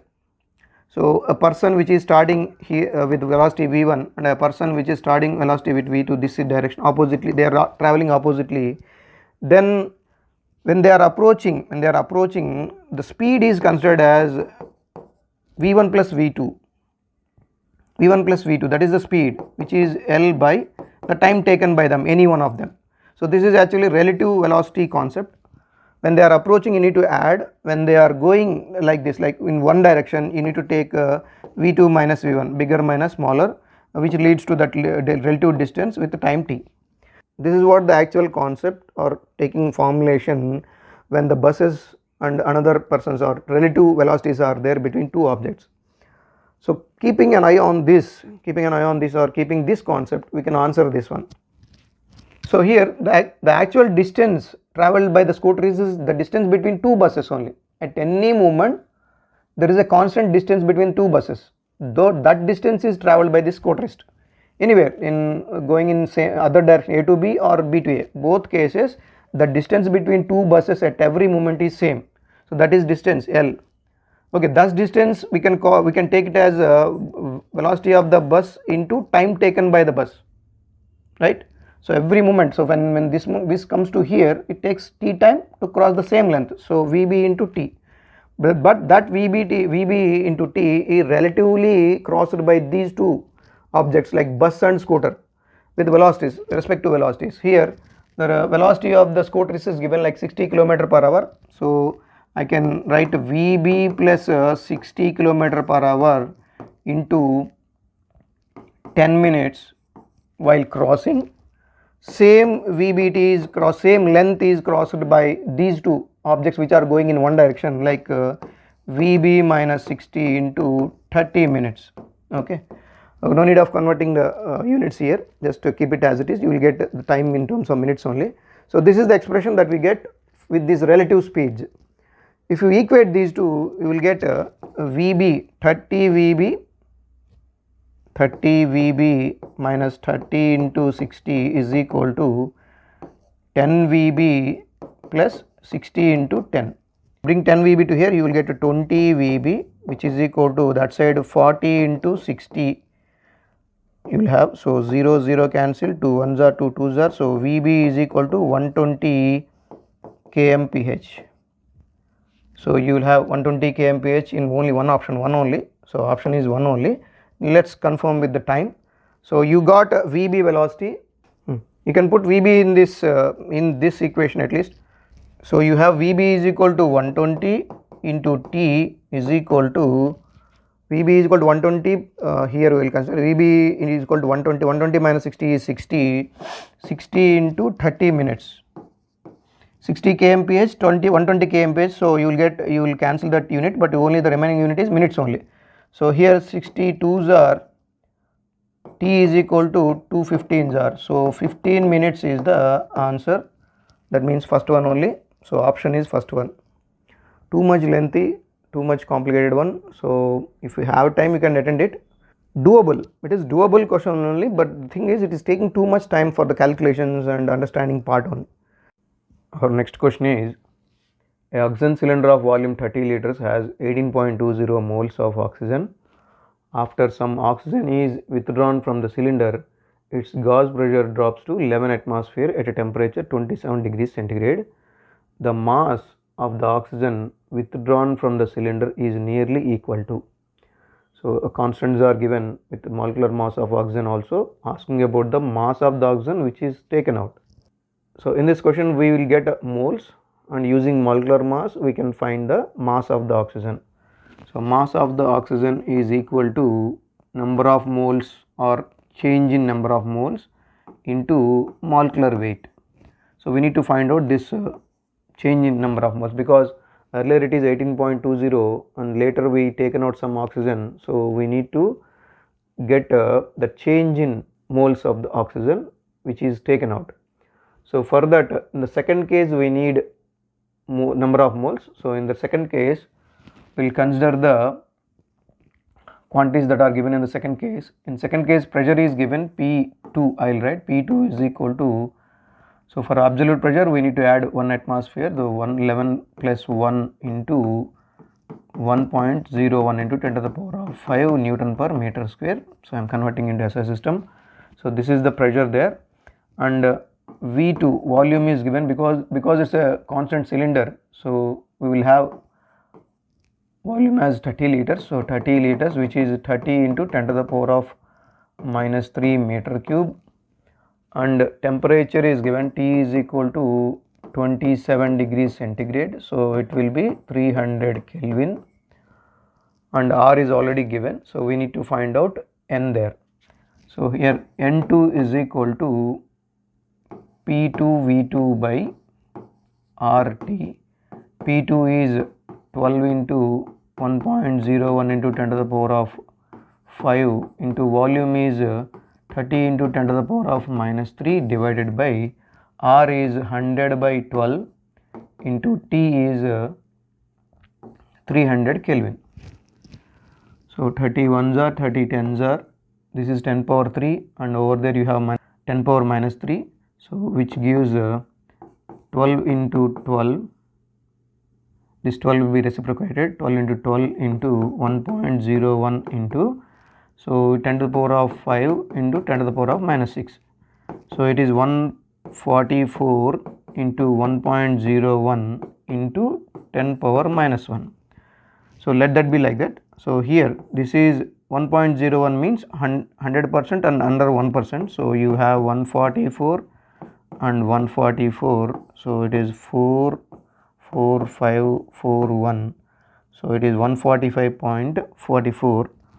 On it you have to divide with 10. So it is 14.544. So 14.544 is your NT. So you have N1 minus N2. To get delta N, we need N2, N1 minus N2, which is 18.20 minus 14.54. 4 you can consider. Now if you subtract it, you will have 6 here, and this is 5, and this is 6, and this is 3. 7 minus 4, it is 3. So 3.656 is the moles of oxygen that is taken out. To get the mass of the oxygen, we need to multiply the molecular mass with the given moles. So 3.66 into 32. So here 16 ones, 11 ones, 2 ones, 2 3 6 are 7, and 3 6 are 18 ones, 15. So 16 ones, 18 ones, 19 ones, 10. So it is 2 and 9, 8, 16, 1, 1, 1. So we need to put 3 digits. We need to put the point after 3 digits, and apart from that it is grams. This is 32 grams. So we need to move the point to here. So the answer is 0.116. Okay. So the answer is 0.116. Fourth one is the answer. Too many calculations are there, so examiner wants to eat your time. If you put this one directly with the given situations, you can do it easily, because you will get the moles over there. From that, take the difference, multiply the molecular mass, you will get the mass of the oxygen.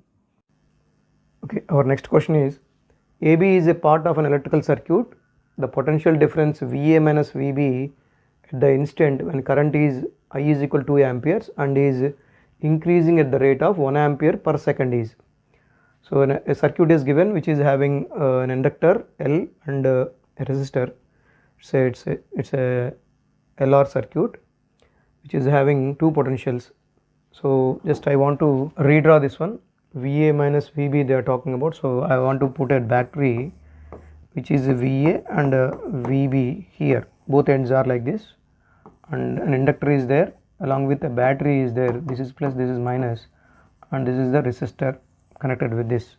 So VA minus VB will be same as the battery which is connected like this, and here we don't know this, so let it be V, but here it is 5 volts and here L is given, that is 1 Henry, and current is traveling, that is di by dt at the rate of 1 ampere per second, and the resistance is given, that is 2 ohms, and inside the current flowing at first, it is at that moment it is 2 amperes. So if you apply KVL here, and first write down the sources, these two are the sources. So V, if you go like this, you are going in a positive to negative, so it is V minus that 5, which is equal to, and now drops here, L into di by dt plus I into R. L is 1, di by dt is 1, plus I is 2 here and 2. So you have 1 plus 4, which is 5. And V is equal to, this minus 5 goes to that side plus, so you will have 10 volts as the answer.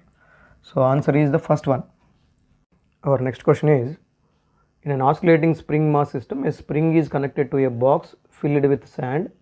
As the box oscillates, sand leaks slowly out of the box vertically, so that the average frequency omega t and average amplitude a of t of the system change with time t.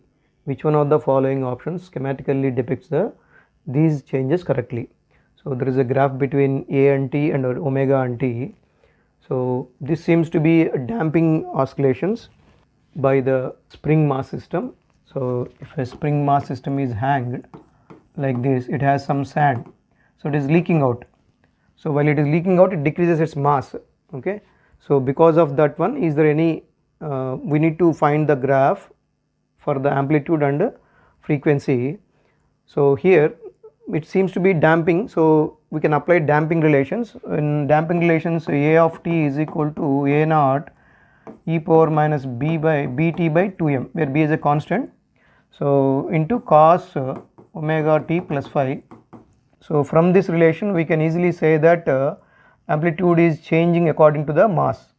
If mass increases, this is minus bt by tm, so if mass increases, the amplitude is going to be decreased exponentially. So here in these given graphs, 1 and 3 are the exponentially decreasing curves, so 2 and 4 you can take out, and among these two, omega t and this omega t, this is decreasing and that is increasing. So generally omega is depending upon root k by m.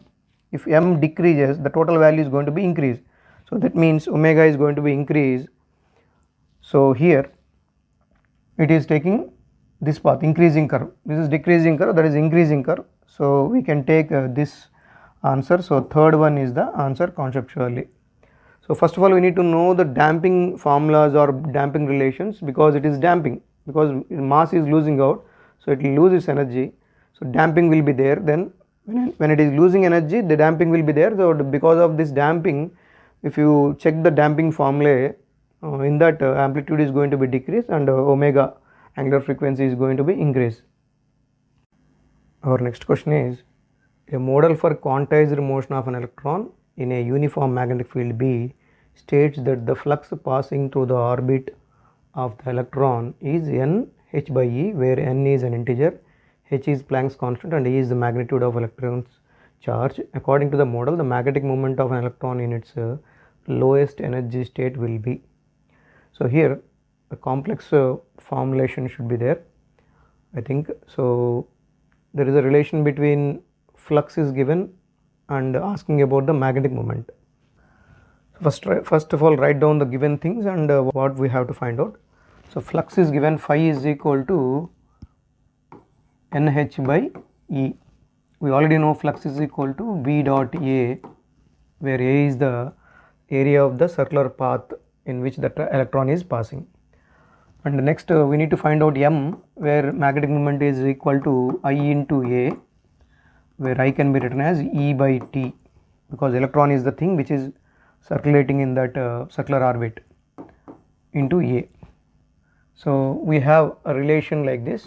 If you take the ratio of between these two, so nh by e by m is equal to ba by e by t into a gets cancelled, so and we need m, so m is equal to, if we reshuffle this one here, m is equal to nh by e into e by t, e gets cancelled, so you will have nh by t for m, sorry, b is also there,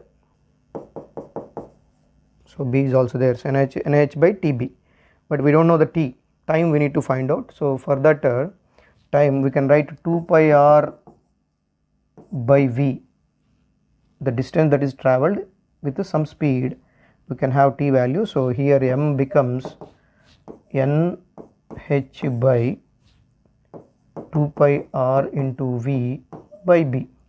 This is the thing that we got from this calculation, and we know V by R from magnetic force at certain magnetic field B, F is equal to QVB. F is the cause of centripetal force, which is mv square by R is equal to QVB or EVB. VV gets cancelled, so V by R is equal to EB by M. V by R is equal to EB by M. So substitute that V by R here. So NH by 2 pi into V by R is EB by M into 1 by B. BB gets cancelled. So you have NHE by 2 pi m. For first orbit n is equal to 1. So HE by 2 pi m is the answer. So answer is third one. So we got relation of flux. We need to find out the magnetic moment. So these two expressions I manipulated with by taking ratio. So from that ratio I got an expression. In that I am substituting magnetic force, Lorentz magnetic force there, and we got the relation. Our next question is, a body weighs 48 newtons on the surface of the earth. The gravitational force experienced by the body due to the earth at a height equal to the 1/3 the radius of the earth from its surface is. So it's an easy question only. So they are asking about the weight of the body when it reached to some height on the earth. We have z dash is equal to z by 1 plus h by r whole square. Since that height is not very greater than radius, so we can use the basic formula only. So mg dash is equal to mz by 1 plus h by r whole square, which is equal to mg is 48 newtons divided by here 1 plus h is r by 3, 1/3 of the radius of the earth. So I can write like this. So r gets cancelled, 1 by 3, so it will become a 4 by 3, and over there square is, so it is 48 into, so it was 9 by 16. After reciprocating you will get 9 by 16, 16 ones are, 16 threes are, so 3 9s are 27 newtons is the answer. So third one is the answer. If you go for 1 minus 2h by r, that formula is not for smaller r's. Our next question is, consider a water tank shown in the figure. It has one wall at x is equal to L and can be taken to be very wide in the z direction. So in this direction, when filled with liquid of surface tension S and density rho, the liquid surface makes angle theta naught with the x axis at x is equal to L as shown in the figure. If y of x is the height of the surface, then the equation for y of x is, so we need to find equation for y of x, but the expressions that are given are double order equations and single order equations, differential equations. So we should work on it and get the differential equation.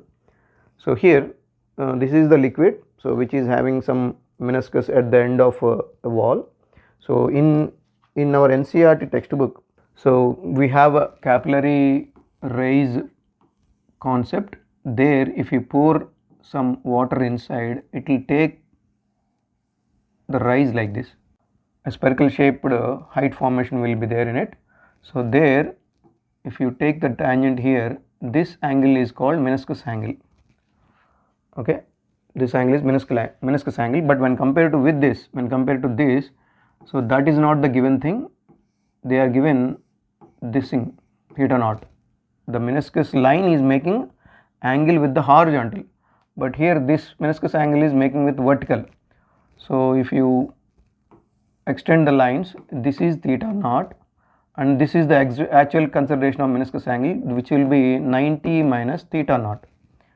Okay, so there the formula is given for the change in pressures at the edges, delta P is equal to 2s by r, where r is the radius of that spherical surface,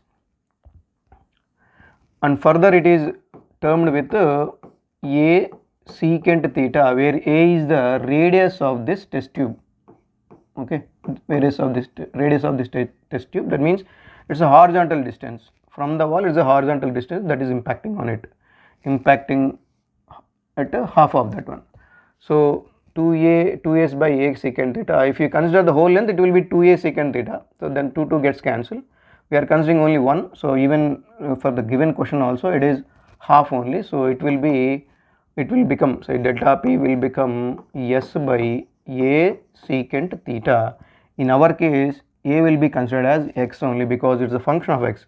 So which is equal to s by x secant. In terms of theta, I can write 90 minus theta naught. So I will reshuffle this formula. Delta p by s into x is equal to, this is, if it goes up, it will be cos theta, cos 90 minus theta. So that will be your sin theta naught. But according to the given situation, that theta naught or angle is the expression of x and it is very small. Now you can consider dy by dx for that. Sin theta naught is theta naught and that will be dy by dx, where that length, when you go forward, your y is increasing, your x is also increasing. Like if you increase your x, your y is also increasing. So that the rate we are considering dy by dx. That angle is depending upon that rate dy by dx. So this is the formula. So dy by dx is equal to delta p by s into x. So if you see these expressions, the first one and fourth one are not representing that at all. So let it be. Now for the other two options, we need to take a double differentiation. So take the double differentiation with respect to x. You will have d square y by dx square is equal to delta p by s into dx by dx. So that is the answer. But what is delta p? Change in pressure. Delta p is equal to rho z. Height we need to consider. In here height is y. So y divided by s. So the answer would be third one, rho g y by s. So answer would be third one according to this expression. No need of purely calculus based explanation. So it is already given in the textbook. This expression is given in the textbook at the meniscus concept. So from there we can resolve this thing. Our next question is the intensity of transmitted light when a Polaroid sheet placed between the two crossed Polaroids at 22.5 degrees from the polarization axis of one of the Polaroid is intensity I naught is the intensity of polarized light after passing through the first Polaroid. So actually it's a question from the wave optics and asking about two Polaroids. This is the direct question in the textbook examples. If you go through the textbook, you will come to know. That's why I used to suggest the student that you should read the textbook first, you should complete the examples first, and you should complete the exercises first, then only go for other materials. So here it's a blunt example that he is picking from the textbook itself. So here a light is passing through two Polaroids. So when it crosses for one Polaroid, the intensity will be I is equal to I naught cos square theta, where theta is that bending. So here it is crossing another Polaroid. So to get the intensity from that another Polaroid, I is equal to, this will become I naught for here, I naught cos square theta and cos square 90 minus theta, because further from there onwards it will bend. So 90 minus theta, so which is equal to I naught cos square theta and this is sin square theta. If you multiply 4 and divide 4 here, so you will get I naught by 4 into 4 cos square theta sin square theta will be sin square 2 theta. All this explanation in that example is there. So I naught by 4 into, this is 22.5 into 2 will be 45, sin 45 will be 1 by root 2 and over there you have square, so 1 by 2 it will become. So it will be I naught by 8. So the answer is the fourth one. Our next question is, a photon and an electron mass m have the same energy E. The ratio, that is lambda photon by lambda electron, of their de Broglie wavelengths is, c is the speed of light. So there is a relation is given between these quantities. So this is already old question, we can do it easily. So here we need to get the relation between a lambda photon and lambda electron. So for that we need to find the expression for lambda photon. So lambda photon is equal to hc by E.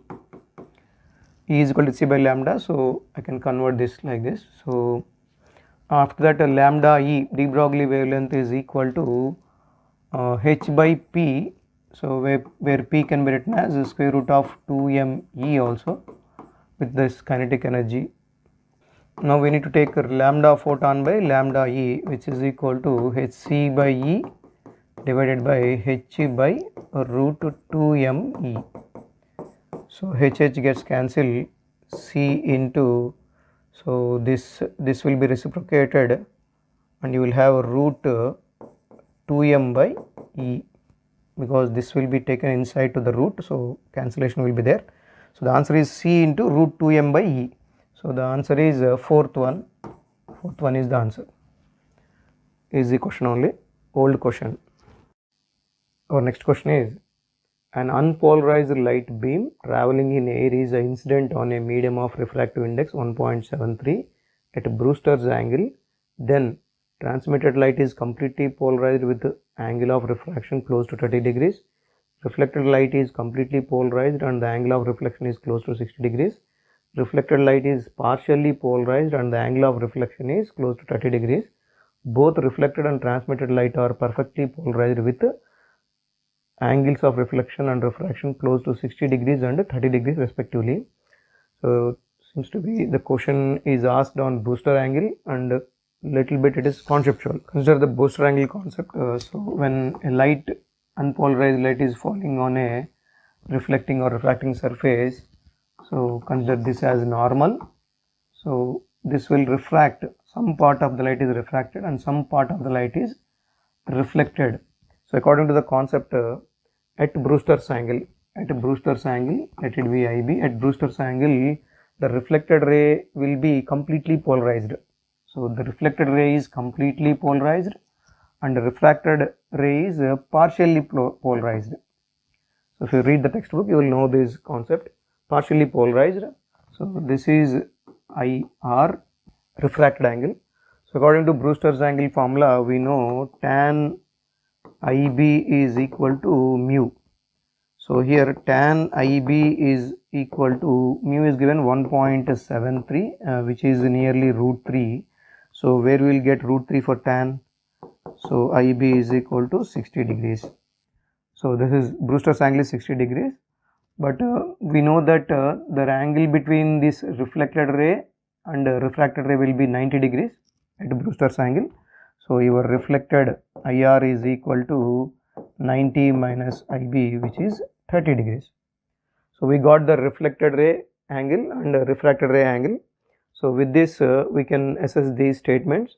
So generally reflected ray is completely polarized and refracted ray is partially polarized. So this fourth one, I think this is both reflected and transmitted light are perfectly polarized. This is wrong. Partially polarized, reflected light is partially polarized, that is wrong. And an angle. So these two statements are about completely polarized reflection only. So in this the angle is 60 degrees that we got here. So the answer is the second one. Conceptual only, simply if you draw the picture in your mind or on the paper, then you can easily answer this. Our next problem is, a uniform rod of mass 20 kg and length 5 meter leans against a smooth vertical wall, making an angle 60 degrees with it. The other end rests on a rough horizontal floor. The friction force that the floor exerts on the rod is, take Z is equal to 10 meter per second square. So here a rod is made like that, it is leaning on a wall, a vertical wall like this, whose length is 5 meter, this is 5 meters, whose mass is 20 kg. So which is acting at the center. If you consider the central force, it is acting downwards with weight mg, and it is balanced, like it is not slipping on the floor. So why? Because there is a force acting, frictional force is acting on the edge which is touching the floor. Because of that frictional force, it is not slipping. So we need to find out that frictional force here. And here rod is making, with the vertical, rod is making 60 degrees angle. That's what is given. And any other things, right? So here rod is not moving. So first of all, take the free body diagram. So here a normal force of this vertical thing is acting. So normal force of wall acting in this direction, and mg acting downwards, and normal force of the floor is acting upwards, and frictional force is acting towards this wall like this. So now using the free body diagram, we need to equate the vertical forces. So here vertical forces are Nf acting opposite to mg, so Nf is equal to mg, and Nw, normal force with the wall, is same as frictional force F. So these are the things that we got from the picture. And if the rod is at rest, so if you take any point and around it, if you take the circular forces or torques which are acting on it, which is making that object not to move, so we need to take any other point. Like for example, if we take here, because I have two forces acting here, those will be cancelled out while taking the torques. So I will take here, consider it as O. So from here, what are the forces acting for this rotation? Okay, rotation is not there, for we'll consider the clockwise and anti-clockwise torques here. So here, because of Nw, it is acting anti-clockwise, because of mg it is acting clockwise. So if you equate that one, we will get the relation. So here consider this force Nw, so the perpendicular distance from that is, so here it is 30 degrees, Nw, and the distance, perpendicular distance from the O will be this much. This much will be given like sine 30 opposite by hypotenuse. So it is hypotenuse, that is 5 into sine 30, which should be equal to, because anti-clockwise torques are equated to clockwise torques. So here this is clockwise torque, that is mg, and the perpendicular distance is this much. So here it is 60, and here also it will be 60. So for this it is opposite, so we can take a sine 60 with a hypotenuse 5 by 2. So this is what the relation from the torques. Now Nw is F, so F is equal to, we need to find out F only, so bring this to that side, which is equal to M is 20 kg, G is 10, sine 60 is root 3 by 2 into 5 by 2 divided by 5 into sine 30 is 1 by 2. This is 5 by 2 cancelled out with this 5 by 2. 2 1s are, 2 10s are, so this is 100 root 3. So answer is third one. So the thing is, we need to draw the free body diagram, equate or sum up those oppositely acting forces, and from that I am taking anti-clockwise torques is equal to clockwise torques, because the object is not rotating or slipping at all. So from that relation we got the answer. So our next question is, three identical heat conducting rods are connected in series as shown in the figure.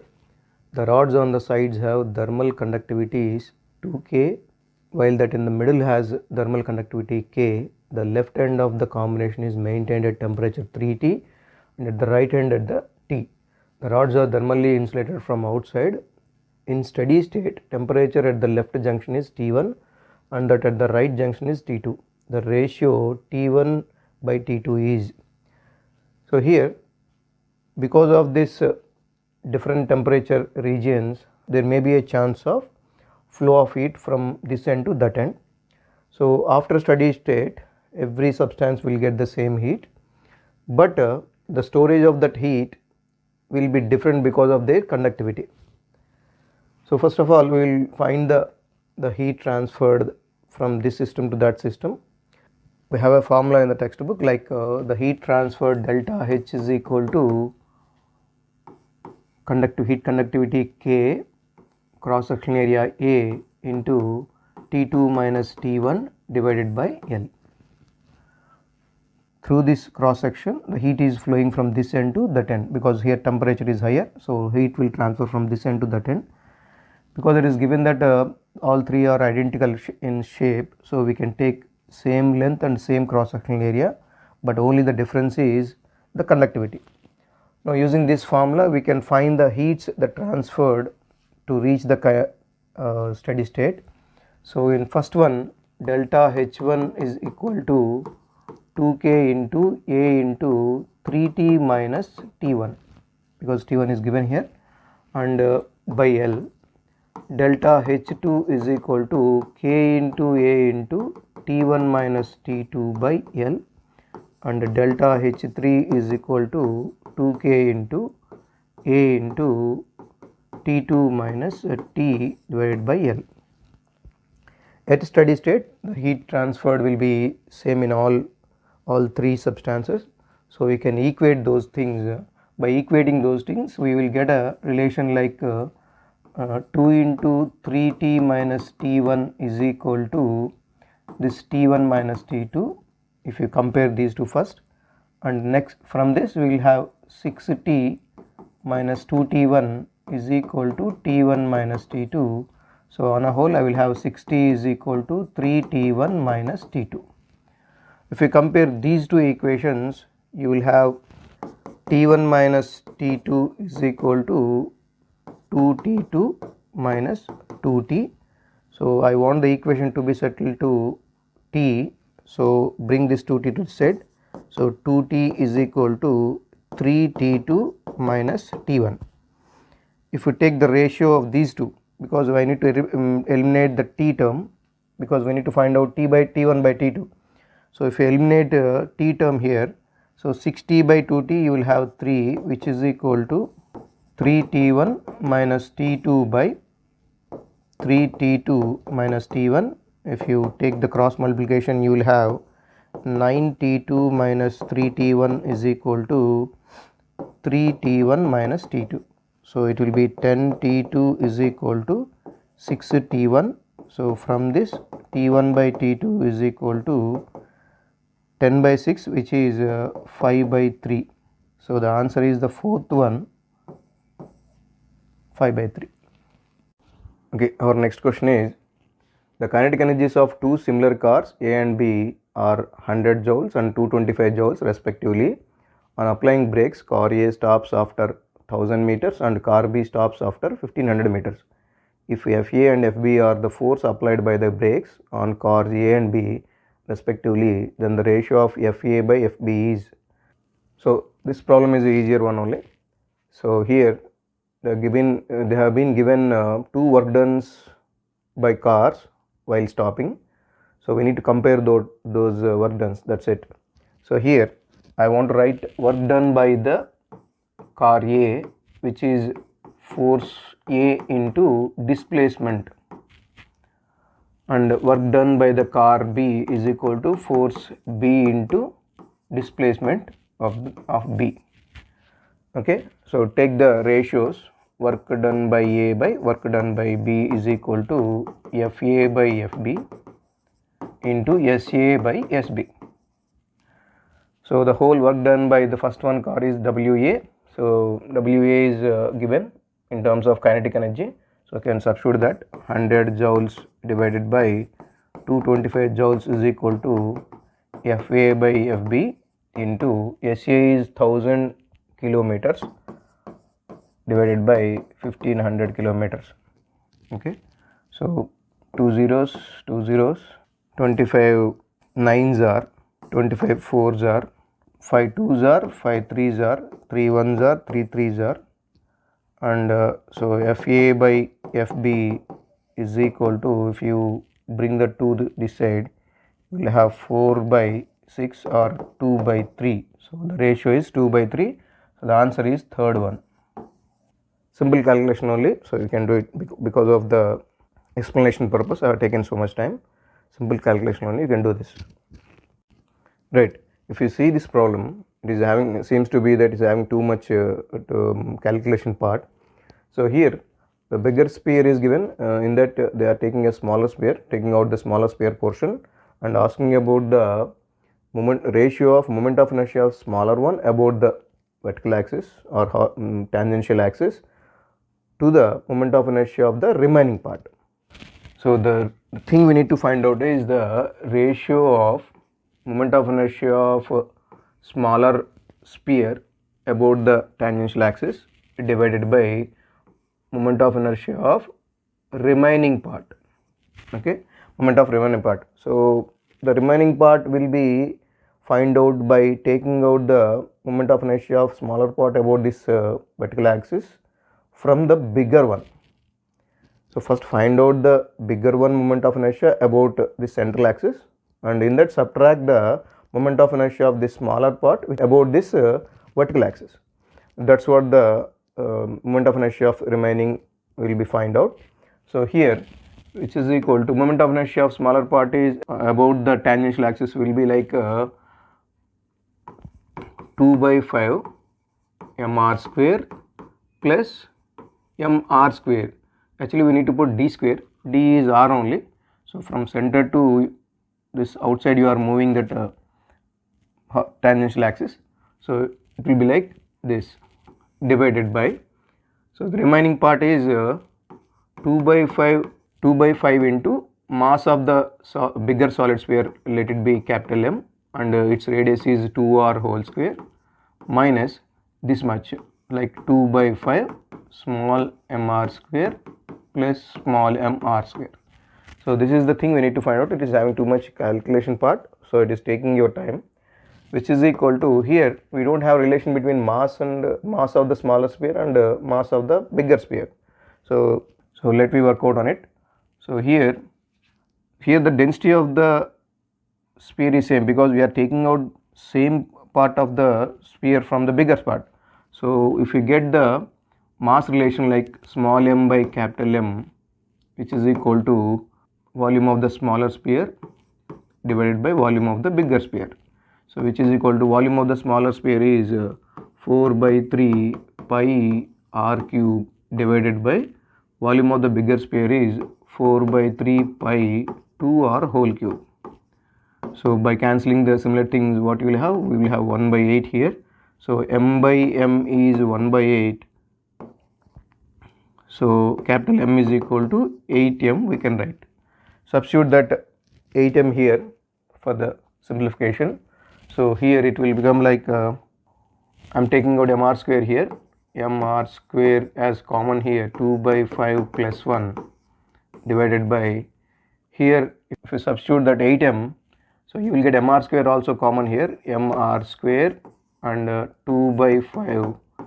So for the case of 8m you will have 8 will be remaining and here 4 will be remaining, minus 2 by 5 minus 1. So mr square gets cancelled. So on the top you will have 7 by 5 divided by, so here also you will have LCM as 5 and this is 8 8s are 64 minus 2 minus 5. So 5 gets cancelled, 7 by 57 is the answer. So the answer is the fourth one. So it is taking too much time for calculation part. That's what the negative of this problem. This is like mains or advanced level problem only.